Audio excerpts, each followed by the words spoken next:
بسم اللہ الرحمن الرحیم۔ السلام علیکم۔ میریٹ مضبوط اعصاب والی خوبرو اور نوجوان عورت تھی۔ خوف نام کی چیز سے وہ نہ آشنا تھی، حوادث سے ذرا بھی نہ گھبراتی، لیکن ہتین کے واقعے نے ہر فرنگی بہادر کے دل کو دہلا کر رکھ دیا اور ان کے ہر شہسوار کے دل سے کامیابی کی امید کو نکال پھینکا تھا۔ ہتین کی جنگ نے ان کی فوجوں کو توڑ کر رکھ دیا تھا اور بہادروں کے دلوں کو ہراساں کر کے رکھ دیا تھا۔ ایسی حالت میں نازک جسم اور کمزور دل عورتوں کا کیا حال ہوا ہوگا۔ میریٹ کا شوہر مسلمانوں کو بیت المقدس سے دفع کرنے کی مہم پر صبح سویرے نکلا تھا، لیکن شام تک واپس نہ آیا اور نہ یہی پتہ چلا کہ اس پر کیا گزری۔ چنانچہ وہ گھبراہٹ کے عالم میں بہت دیر سے گھر میں چکر لگا رہی تھی اور اپنے شوہر کے لیے فکر مند اور بے چین تھی۔ اسے اندیشہ تھا کہ کہیں وہ کسی مصیبت کا شکار نہ ہو جائے۔ اسے ایک پل چین نہ تھا۔ وہ اپنے دودھ پیتے بچے کو سینے سے لگا لیتی، اس سے کبھی سرگوشی کرتی اور کبھی زور زور سے دل کو بہلانے والی باتیں کرنے لگتی۔ پھر اس پر مایوسی چھا جاتی۔ اسے لگتا کہ اس کے جگر کا ٹکڑا یتیم ہو گیا ہے، اس کا اب کوئی باپ نہیں۔ یہ خیال آتے ہی اس کی آنکھوں سے بچے کے چہرے پر آنسو ٹپکنے لگتے، جس سے وہ ڈر کر اٹھ جاتا اور رونے لگتا۔ میریٹ کا شوہر میدان کا شہسوار اور قوم کا ہیرو تھا۔ اس کے سامنے اطالویوں، انگریزوں، جرمنوں کی نہایت خوبصورت دوشیزائیں موجود تھیں، لیکن وہ سب کی سب بیت المقدس کی اس عورت کے مقابلے میں ہیچ تھیں، جس کا حسن و جمال چاند کو شرما رہا تھا۔ جب دونوں کی آنکھیں ایک دوسرے سے چار ہوئیں تو دونوں ہی ایک دوسرے کے دل میں اتر گئے اور رشتہ ازدواج میں منسلک ہو گئے۔ پھر جنت نظیر گھر میں ہنسی خوشی رہنے لگے۔ میریٹ کا شوہر مذہبی طور پر ایسا کٹر انسان تھا کہ صلیب کی محبت کو اپنی طبعی محبت پر ترجیح دیتا اور خواہش مند رہتا کہ صلیبیوں کا پرچم سربلند رہے۔ چنانچہ جہاں کہیں صلیب و ہلال کا مارکہ رونما ہوتا، یہ سب سے پہلے پہنچتا اور بیوی کی محبت مذہب کی محبت کے آڑے نہ آتی۔ دروازہ کھٹکا تو میریٹ کا دل دھڑکنے لگا۔ نہیں معلوم کہ آنے والا لمحہ خوشخبری لے کر آ رہا ہے یا بری خبر۔ اس نے ڈرتے ڈرتے دروازہ کھولا تو اس کا خاوند صحیح سلامت اندر داخل ہوا۔ اس نے میریٹ کو بازوؤں میں لے کر سینے سے لگا لیا اور فتح کی خوشخبری دینے لگا۔ وہ بتانے لگا کہ یسوع مسیح نے اپنے منکروں کو واپس دھکیل دیا ہے اور وہ سر پر پاؤں رکھ کر یوں بھاگے کہ چھپنے کو جگہ نہ ملی۔ اے میری جان، تیرے اس وطن میں ہمیشہ مسیحیت کا پرچم لہرائے گا۔ میریٹ، کاش کہ تو اس منظر کو دیکھتی جبکہ دہشت نے ان کی عقل کو اڑا دیا تھا۔ جس وقت انہوں نے صلیبی بہادروں اور صلیبی شہسواروں کو شہر کی فصیلوں پر سے کودتے ہوئے دیکھا، انہوں نے ان کے خیموں کو تہس نہس کر دیا اور وہ حواس باختہ الٹے پاؤں سر پٹ بھاگے، تو تمہیں اس بات کا یقین نہ ہوتا کہ یہی وہ لوگ ہیں جنہوں نے جنگ ہتین میں ہمیں شکست دی تھی۔ وہ بتکی ہوئی بھیڑوں کی طرح بھاگے۔ اے کاش یروشلم کے یہ بہادر ہتین میں ہوتے تو انہیں دکھا دیتے کہ جنگ کیا چیز ہوتی ہے۔ سنو، صلیب مقدس ہے اور ناصری کا نام بلند ہے اور یروشلم ہمیشہ کے لیے ہمارا ہے۔ میاں بیوی جشن منانے کے لیے گرجا گھر کی طرف روانہ ہوئے۔ راستے میں میریٹ کا شوہر مسلمانوں کی وحشت اور درندگی کے افسانے سنانے لگا کہ یہ لوگ دشمنوں کا خون پی لیتے اور گوشت کھا جاتے ہیں۔ ان کا بادشاہ صلاح الدین بڑا خونخوار اور ظالم حکمران ہے۔ اس کے علاوہ وہ سب کچھ بیان کرنے لگا جو ان کے مذہبی پیشواؤں اور پادریوں نے مسلمانوں کے خلاف پھیلا رکھا تھا۔ یہ سب سن کر اس کی پسلیاں اس بھیانک تصویر سے تھر تھرانے لگتیں۔ وہ اپنے بچے کو سینے سے لگا لیتی، صلیبی نشان چومتی اور تمام عیسائی ولیوں اور یسوع مسیح سے مدد کی دعا کرتی کہ وہ سب اسے اس صلاح الدین تک نہ پہنچنے دیں اور اس کا ڈراؤنا چہرہ اسے کبھی نہ دکھائیں۔ جشن فتح منانے کے بعد واپس گھر لوٹے تو میریٹ کے تصور میں دنیائے کائنات صلیب کے سامنے سرنگوں ہو گئی اور حالات و واقعات نے مسیحیت کی خواہشات کے مطابق اس کے حق میں فیصلہ دے دیا۔ وہ عالم تصور میں دیکھنے لگی کہ مساجد کے مینار زمین بوس ہیں اور عیسائیت کا پرچم لہرا رہا ہے۔ وہ سمجھنے لگی کہ آج کے بعد کسی مسجد کے مینار سے اذان کی آواز نہ سنی جا سکے گی، اور اب میرا خاوند صلیبی افواج کا اعلیٰ کمانڈر بن جائے گا۔ انہی حسین تصورات میں اسے نیند آ جاتی ہے، لیکن چند لمحات میں تصورات کے عالیشان محلات یوں ریزہ ریزہ ہو گئے جیسے طاقتور شاہین کے پر سے چڑیا کا کمزور گھونسلہ ریزہ ریزہ ہو جاتا ہے۔ اس کے کانوں سے چیخ پکار کی آواز ٹکراتی ہیں، جن میں مردوں کی آوازیں بھی شامل تھیں۔ اسے جب معلوم ہوا کہ یہ کوئی خواب نہیں بلکہ حقیقت ہے تو وہ دہشت زدہ ہو کر بستر سے اچھلی اور بیٹے کو اٹھا کر خاوند کے بستر کی طرف لپکی، لیکن وہ موجود نہ تھا۔ یہ گھر سے نکلی اور لوگوں سے اصل صورتحال پوچھنے لگی۔ انہوں نے بتایا کہ صلاح الدین آیا ہے اور اس نے القدس کا چکر لگا کر جبل زیتون پر پڑاؤ ڈالا ہے اور شہر پر اتنا زوردار حملہ کیا ہے کہ سیسہ پلائی ہوئی فصیل کی بنیادیں ہل گئیں، اور اس کی افواج قاہرہ نے توپوں اور منجنیقوں سے یوں گولہ باری کی ہے کہ گویا آگ کا لاوا اوپر سے نیچے کی طرف آ رہا ہے۔ یوں محسوس ہوتا ہے کہ شیاطین بھی اس کے ساتھ حملہ میں شریک ہیں۔ میریٹ پر اعتماد تھی کہ ہمارا دفاع مضبوط ہے، 60,000 جنگجو جوان اس شہر کی حفاظت پر مامور ہیں۔ یہ ملک مکمل 100 سال سے ہمارے کنٹرول میں ہے۔ ہماری افواج کی قیادت سینٹ پال کر رہا ہے، جو مذہبی جوش و خروش سے دشمن کے سامنے نبرد آزما ہے۔ لیکن صورتحال مایوس کن ہو گئی اور دل خوف سے دہلنے لگا۔ ہر خبر پہلی سے بھی خطرناک معلوم ہوتی اور اطلاع ملتی کہ دفاع کے حصار منہدم ہوتے جا رہے ہیں۔ کچھ وقت گزرنے کے بعد اطلاع ملی کہ القدس کے در و دیوار پر سفید پرچم لہرا رہے ہیں، اور اس کے ساتھ ہی یہ خبر بھی ملی کہ سلطان صلاح الدین کی فتح کا اعلان ہو گیا ہے، اور اس کے ساتھ صلیبیوں کا معاہدہ ہو گیا ہے کہ ان میں جو کوئی یہاں رہنا چاہے اسے سلطان صلاح الدین کا محکوم بن کر رہنا ہوگا۔ اسے مسلمانوں کے مساوی حقوق حاصل ہوں گے، اور جو کوئی جانا چاہتا ہے وہ معاہدے کے مطابق دینار دے کر نکل سکتا ہے۔ چنانچہ جو لوگ القدس سے جانا چاہتے تھے وہ مردوں، عورتوں اور بچوں کی طرف سے 10-10، 5-5 اور 2-2 دینار ادا کر کے جانے لگے۔ لیکن میریٹ اپنے بچے کو سینے سے لگا کر خاوند کی تلاش میں نکل پڑی۔ رات کا اندھیرا چھا چکا تھا۔ یہ شہر کی فصیل کے ارد گرد گھومنے لگی۔ اسے اسلامی افواج اس شان سے داخل ہوتی نظر آئیں کہ روشن قندیلیں ان کے ہاتھوں میں تھیں اور وہ فتح کا طبل بجا رہے تھے۔ یہ اپنے بچے کو لے کر میدان جنگ میں چلی گئی، جہاں صلیبی پرچموں میں لپٹی لاشوں کے ڈھیر لگے ہوئے تھے۔ یہ ان بکھرے ہوئے اعضاء سے دہشت زدہ ہو کر واپس جانا چاہتی تھی کہ خاوند کی محبت غالب آ گئی، اور یہ آگے بڑھ کر اسے تلاش کرنے لگی۔ دوسرے لوگ بھی اپنے اپنے سرماؤں اور جنگجو مردوں کی لاشیں تلاش کر رہے تھے، لیکن اندھیرے میں پہچاننا مشکل ہو رہا تھا۔ اس کی سمجھ میں نہیں آ رہا تھا کہ کیا کرے۔ یسوع اور کماری مریم کے منکروں کی فتح کوئی کم درجہ کی مصیبت نہ تھی، جس نے صلیبی حکومت کے قیام و دوام کے خواب چکنا چور کر دیے تھے، اور اس پر خاوند کی گمشدگی دوہرا عذاب بن گئی۔ اسے مختلف قسم کے وسوسوں نے گھیر لیا۔ وہ سوچنے لگی کہ پتہ نہیں اس کا خوبصورت بدن کے ساتھ کیا گزری، اور اس کے ستاروں کی طرح چمکنے والے دانتوں کا کیا بنا۔ وہ کون سا آسمان ہے جو اسے سایہ کیے ہوئے ہے، اور کون سی وہ زمین ہے جو اسے سموئے ہوئے ہے۔ جوں جوں یاد کرتی اس کا دل پسیج جاتا، اور وہ آنکھیں بند کر کے تصورات کی آگ پر آنسوؤں کے قطرے بہا دیتی۔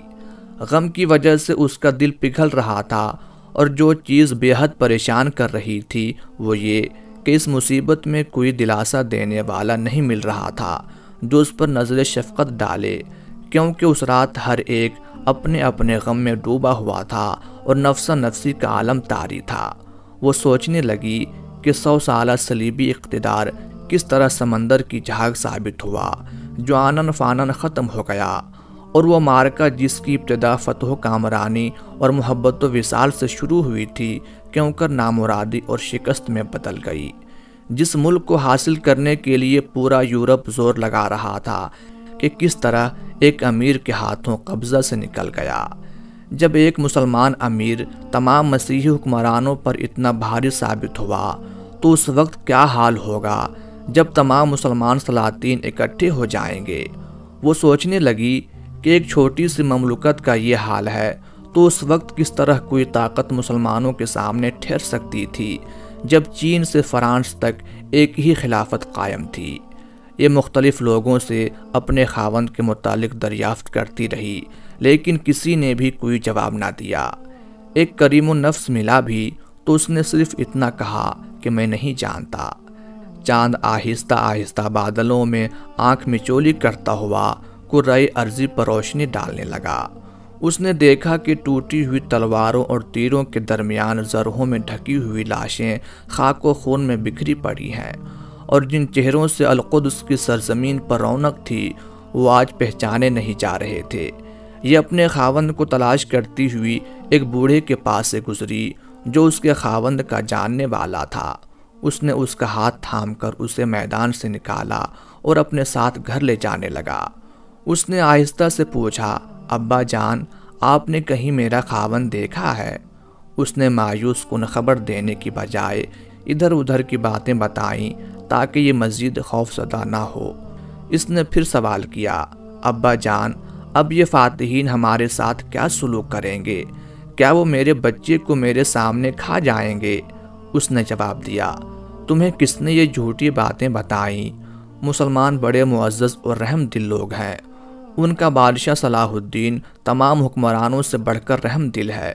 پھر وہ مسلمانوں کے کریمانہ اوصاف بیان کرنے لگا تو یہ منہ کھولتی رہ گئی۔ اس نے پھر بتایا کہ اگر وہ ہمیں ذبح بھی کر دیتے تو زیادتی نہ ہوتی بلکہ عین انصاف ہوتا، کیونکہ 1 صدی پیشتر جب ہم یہاں داخل ہوئے تھے تو ہم نے مسلمانوں کو ان کے گھروں، گلیوں اور مسجدوں میں ذبح کیا تھا۔ اس دن ہم نے 70,000 بے گناہ مسلمان بچوں، عورتوں اور بوڑھوں کو قتل کیا تھا، یہاں تک کہ وہ ہم سے بچنے کے لیے فصیلوں سے زمین پر چھلانگیں لگا رہے تھے۔ اس دن ہماری درندگی پر کسی نے انکار نہ کیا اور نہ کسی کا دل پسیجا۔ صبح ہوئی تو میریٹ کو یوں محسوس ہوا کہ اس کا جگر جل رہا ہے اور جدائی کا خنجر اس کی پسلیوں کو چھید رہا ہے اور کوئی گتھی سلجھ نہیں رہی۔ وہ گھبرا کر اپنی پڑوسنوں کے پاس چلی گئی جو بھیانک صورتحال کا غور سے مشاہدہ کر رہی تھیں کہ اچانک القدس نعرہ تکبیر سے گونجنے لگا۔ مسلمانوں اور عیسائیوں کے گروہ اکٹھے ہو گئے۔ مسلمان نعرہ تکبیر لگاتے اور یہ روتے اور واویلا کرتے۔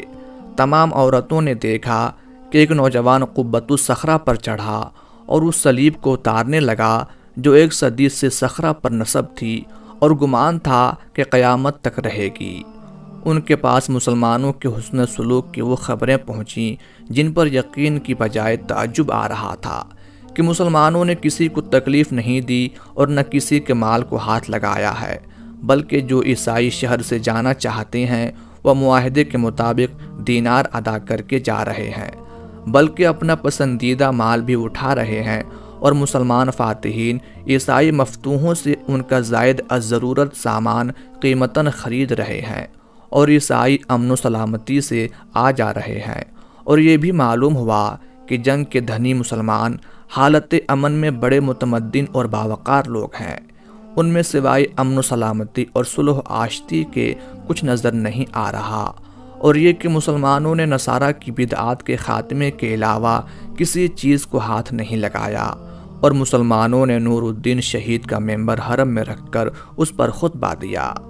ان کو عین شاہد نے بتایا کہ میں بلا روک ٹوک مسلمانوں کے اجتماع میں شریک ہوا۔ وہ سب کے سب بغیر کسی امتیاز کے مسجد کے صحن میں بیٹھے تھے۔ مجھے ان کے سکون، وقار اور اللہ تعالیٰ کے سامنے خشوع و خضوع نے تعجب میں ڈال دیا کہ یہ لوگ جو میدان جنگ میں سرکش شیطان معلوم ہوتے تھے، مسجد میں کس طرح خدا رسیدہ راہب بن گئے ہیں، اور ان کے خطیب نے جو خطبہ دیا ہے، مجھے یوں لگتا ہے کہ اگر یہ خطبہ ریگستان کے ٹیلے سن لیں تو حرکت کرنے لگیں اور تبدیل ہو کر شہسوار بن جائیں اور زمین پھاڑ کر رکھ دیں۔ اگر گمسم پتھر سن لیں تو ان میں زندگی سرایت کر جائے۔ مجھے یقین ہو گیا کہ یہ لوگ جب تک ایسے مسلمان رہیں گے انہیں پوری دنیا مل کر بھی شکست نہیں دے سکتی، کیونکہ ان کے قلوب میں ایمان کی قوت موجود ہے جو تمام قوتوں سے بھاری ہے۔ ان کو کوئی چیز ڈرا نہیں سکتی، کیونکہ لوگ موت سے ڈرتے ہیں اور یہ مسلمان موت یعنی شہادت کو محبوب سمجھتے ہیں۔ ہماری قوم کو اس ملک پر قبضے کا خیال دل سے نکال دینا چاہیے، کیونکہ اس قوم کا ہر فرد ہی صلاح الدین ایوبی ہے اور بہادری میں اپنی مثال آپ ہے، لہٰذا ہمیں بلا فائدہ جانیں ضائع نہیں کرنی چاہیے۔ میریٹ نے اپنی قوم کے ایک گروہ کو دیکھا جو اسلام کے عادلانہ اور مساویانہ قانون میں رہنے کو ترجیح دے رہا ہے اور دوسرا فریق کوچ پر اصرار کر رہا ہے۔ اس نے کوچ کرنے والے فریق کے ساتھ جانا پسند کیا، کیونکہ وہ نہیں چاہتی تھی کہ اس شہر میں گزرے ہوئے پرلطف لمحات اسے تڑپاتے رہیں۔ میریٹ نے اس شہر کو الوداع کہا جو اسے تمام کرۂ ارضی سے پیارا تھا، جو کبھی اس کی قوم کے قبضہ میں تھا اور آج دشمن کے قبضہ میں، اور اب وہ اس شہر میں وہ اپنے محبوب خاوند کو گم کر کے جا رہی ہے۔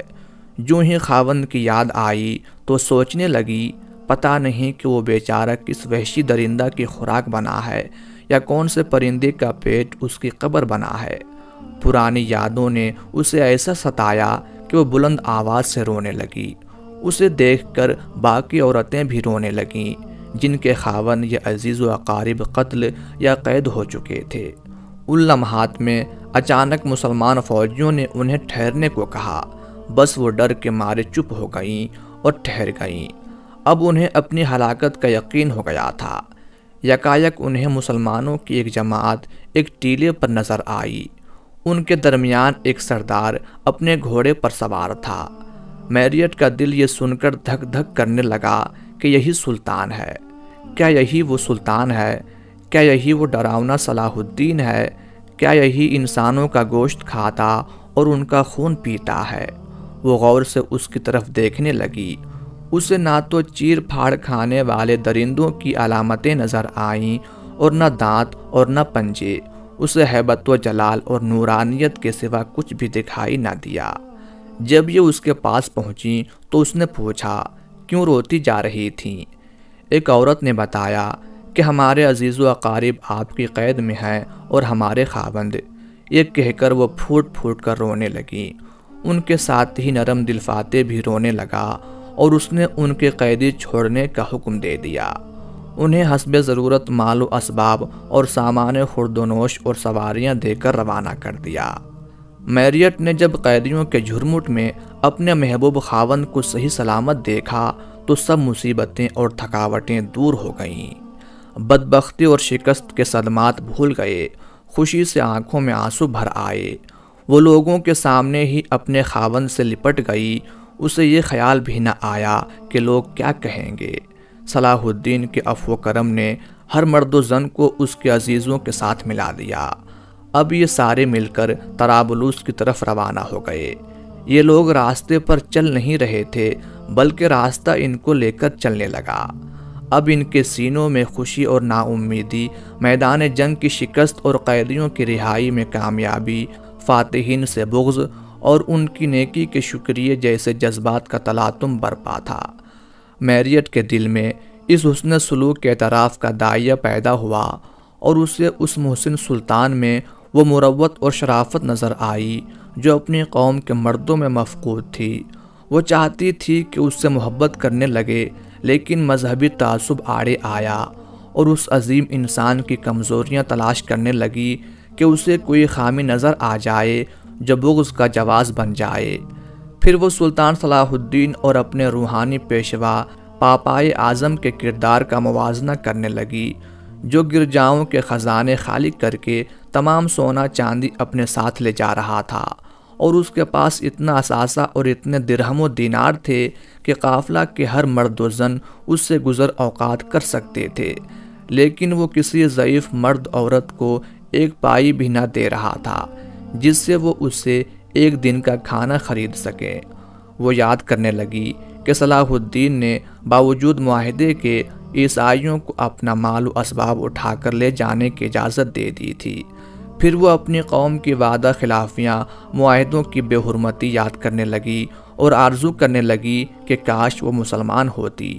سینوں میں موجزن ہونے والے جذبات کی لہریں عجیب و غریب منظر پیش کر رہی تھیں، جن میں ماؤں کی مامتا اور ان کا ایثار بھی تھا، اغنیا کی دولت اور ان کی سنگدلی بھی تھی، صبر بھی تھا اور آہ و فغاں بھی، سچائی بھی تھی اور جھوٹی نمود بھی۔ اس میں یسوع مسیح کے نائب اور خلیفہ پاپائے اعظم کی زاہدانہ زندگی کا بھانڈا بھی پھوٹ رہا تھا، جو مال تو اس لیے جمع کرتا کہ غرباء و مساکین کی مدد کرے، لیکن وہ اکیلا ہی کھاتا جا رہا تھا۔ لق و دق صحرا میں چلتا ہوا یہ قافلہ بے سر و سامانی کی حالت میں طرابلس پہنچا۔ کئی ساتھی بھوک اور پیاس سے زندگی کی بازی ہار چکے تھے۔ جب یہ قافلہ طرابلس کی مین گیٹ پر پہنچا تو عیسائی امیر نے دروازہ بند کروا دیا تاکہ آنے والے اندر داخل نہ ہو سکیں۔ پھر اس نے قافلے کو لوٹنے کے لیے ڈاکو بھیج دیے، جن کے مقابلے کے لیے قافلہ کے جوان نکلے تاکہ اپنا مال و اسباب بچا سکیں، لیکن ڈاکوؤں نے ان کو قتل کر دیا۔ مقتولوں میں میریٹ کا شوہر بھی تھا۔ باقی بچا کھچا قافلہ واپس بیابان میں یوں پھرنے لگا جیسے سمندر کی لہروں میں کشتی پھرتی ہے۔ اکثر لوگ تو واپس ارض اسلام میں لوٹ آئے اور امن و سلامتی اور آزادی سے رہنے لگے، اور کچھ لوگ انطاکیہ کی طرف روانہ ہو گئے۔ میریٹ بھی گمسم ان کے ساتھ چلتی پھرتی رہی۔ اس کا شعور جواب دے گیا۔ جب وہ انطاکیہ پہنچے تو انطاکیہ والوں نے انہیں بھگا دیا۔ پھر وہ واپس ارض اسلام میں آ گئے، اس یقین کے ساتھ کہ اس دنیا میں امت محمدیہ کے علاوہ کوئی شریف اور نبیل قوم نہ ہوگی۔ البتہ میریٹ تھک ہار کر اپنی جگہ پر لیٹ گئی، کیونکہ اس کے ہاتھ پاؤں تھکاوٹ کی وجہ سے پھول چکے تھے اور چلنے کی طاقت نہ رہی تھی۔ تھوڑی دیر بعد انطاکیہ سے اس کا ہم مذہب عیسائی نوجوان آیا اور اسے غمخواری کرتا ہوا اپنے خیمے میں لے گیا، جو ساحل سمندر پر واقع تھا۔ یہ وہاں پہنچتے ہی تھکاوٹ کی وجہ سے لیٹ گئی۔ تھوڑی دیر بعد اسے اپنے ارد گرد ہونے والے شور و شغب نے اسے جگا دیا۔ اس نے سنا کہ ایک آدمی اپنے ساتھی سے کہہ رہا ہے، ہم تجھے اس عورت کے پاس اکیلا نہیں چھوڑیں گے، یہ خوبصورت عورت ہمیں ملی ہے۔ پہلا جواب دیتا ہے، یہ میرا شکار ہے، میں نے اسے شکار کیا ہے۔ وہ سمجھ گئی کہ اختلاف میرے متعلق ہی ہے اور میری عزت و آبرو پر جھگڑا ہو رہا ہے۔ وہ اپنے ماضی کو یاد کرتی ہے کہ ایک تو خاوند مارا گیا، ساتھی تتر بتر ہو گئے اور آج عزت بھی برباد ہونے کو ہے۔ وہ غضبناک لہجے میں بولی، افسوس اہل یورپ، کیا یہ ہے تمہارا دین اور یہ ہے تمہاری انسانیت اور یہ ہے تمہاری شرافت و مروت؟ وہ دونوں کہے لگا کر ہنستے ہیں۔ اس کا غصہ بھڑک اٹھتا ہے اور چلا کر کہتی ہے، کس زبان میں میں تم سے بات کروں؟ کیا دین کی زبان میں؟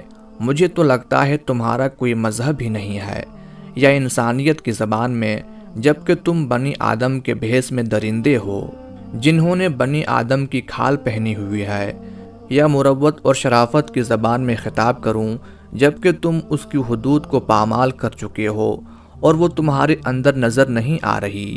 تم پر ہلاکت ٹوٹ پڑے، تمہیں شرم نہیں آتی کہ یہ مسلمان تمہارے دشمن ہو کر بھی تمہاری عورتوں کی آبرو پر ڈاکہ نہیں ڈالتے اور شفقت و مہربانی سے پیش آتے ہیں، اور تمہاری عزتوں کے تم سے زیادہ محافظ ہیں، وہ تم سے زیادہ شرافت اور فضیلت والے ہیں، وہ یسوع مسیح کی ہدایات پر تم سے بدرجہ بڑھ کر عمل کرنے والے ہیں۔ اللہ کی قسم، تم میں نہ تو شرم و حیا نام کی کوئی چیز ہے اور نہ شرافت و مروت ہی کا مادہ ہے۔ نہ تم مسیح کے امتی ہو، نہ محمد صلی اللہ علیہ وآلہ وسلم کے، بلکہ تم شیطان کے چیلے ہو، اور محمد صلی اللہ علیہ وآلہ وسلم کے امتی مسیح اور محمد صلی اللہ علیہ وآلہ وسلم دونوں کے امتی ہیں۔ وہ شرافت اور بزرگی کے پیکر اور انسانیت کا نچوڑ ہیں۔ تم ان پر کبھی غالب نہیں آ سکتے، مستقبل ان کا ہے، فتح و نصرت ان کا مقدر ہے۔ تم ان سے عرض مقدس نہیں لے سکتے، وہ تم سے یسوع کے زیادہ وفادار ہیں۔ ان میں انسانیت کوٹ کوٹ کر بھری ہوئی ہے، اور تم پر لعنت ہو، بربادی اور رسوائی تمہارا مقدر ہے۔ وہ دونوں پہلے سے زیادہ ہنسنا شروع کر دیتے ہیں۔ یہ چاروں طرف نظر دوڑاتی ہے کہ شاید کوئی مددگار مل جائے، مگر کہاں؟ جس شہر میں مسلمان نہ ہو وہاں عزت کی پاسبانی کیوں کر ہو سکتی ہے؟ وہ دونوں سرخ آنکھوں کے ساتھ اس پر جھپٹنے والے تھے کہ اس نے اپنے بچے کو سمندر میں پھینک کر خود بھی چھلانگ لگا دی۔ خاموش سمندر سے پانی کے دو چھل ابھرے، جن میں مظلومہ کے سینے سے نکلی ہوئی سرخ لعنت نمودار ہوئی اور ان ظالم سامراجیوں پر پڑ گئی۔ وقت گزر گیا اور گزر رہا ہے، لیکن سفاکیوں اور درندگیوں کی سیاہی عیسائی سامراج کے چہرے پر جیسی تھی ویسی اب بھی ہے، دھل نہیں سکتی۔ گوانتا ناموبے اور ابو غریب جیسی جیلوں میں اب بھی اس کے مظاہرے دیکھے جا رہے ہیں۔